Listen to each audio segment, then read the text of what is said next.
Hello' everyone, welcome back to my page. শাওনৰ প্ৰথম সোমবাৰটোত মই সং অভিমানৰ কাৰণে যিহেতু নেগালোঁ, তো এয়া লাষ্ট সোমবাৰটো যাব গৈছোঁ ক্ষুদ্ৰপলাত থকা শ্ৰী শ্ৰী মহাশিৱ মন্দিৰত। তো গোটেইকেইটা আমি ৰেডি হৈ কিনে ওলাই কিনে ই ৰিক্সাখনত বহিলোঁ। আমি মা, মই, খুৰী আৰু খুৰীমা গুদলি এনেকৈ যাম। তো সেউজীয়া পৰিৱেশখিনি দেখা পালে মানে ভিডিঅ' নকৰাকৈ থাকিব নোৱাৰোঁ। মই সেইটো কাৰণতে ভিডিঅ'টো বনালোঁ আৰু ফাইনেলি মন্দিৰটোত আহি পালোঁ আৰু কল চল লোৱা নাছিলোঁ কাৰণে ল'লোঁ। আৰু এয়া ফাৰ্ষ্ট মোৰ মন্দিৰটোত আহা আৰু এয়া চেণ্ডেলৰ মানে দেখা পাই কিনে গমে পাইছোঁ কিমান মানুহ ভিৰ আৰু শৰাই পাতিব জেগা নোহোৱা হৈ গৈছে। তো তাতেই মানে অলপ ঠেকা খুন্দাকৈ শৰাইখন বঢ়ালোঁ আৰু এই বাহিৰতে আছে নন্দী আৰু নন্দী বাহিৰত আছে, ভিতৰত মহাদেৱ আৰু পাৰ্বতী আছে ভিতৰত, মানে সেইটো মন্দিৰৰ ভিতৰত।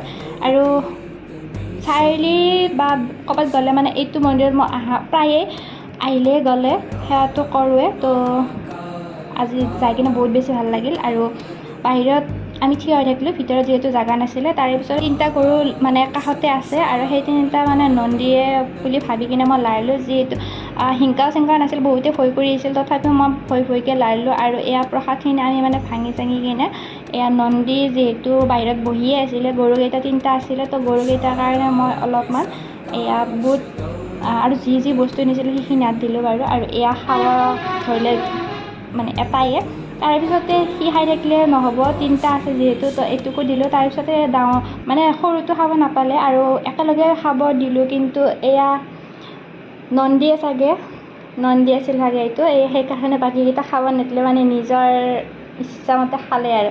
তাৰপিছত বহুত বেছি ভাল লাগিল মন্দিৰটোত আহি। আৰু আপোনালোকে যদি আহি পোৱা নাই মন্দিৰটোত আহিব, বহুত বেছি মানে মনটো শান্তি লাগে। তো গোটেইখিনি যিহেতু হৈ গ'ল, আমি ঘৰলৈ বুলি আহিলোঁ আৰু গাড়ীত আহোঁতে বুটকেইটা খালোঁ। আৰু ভিডিঅ'টো কেনেকুৱা পালে কমেণ্ট কৰি জনাব নাপাহৰিব। Bye bye.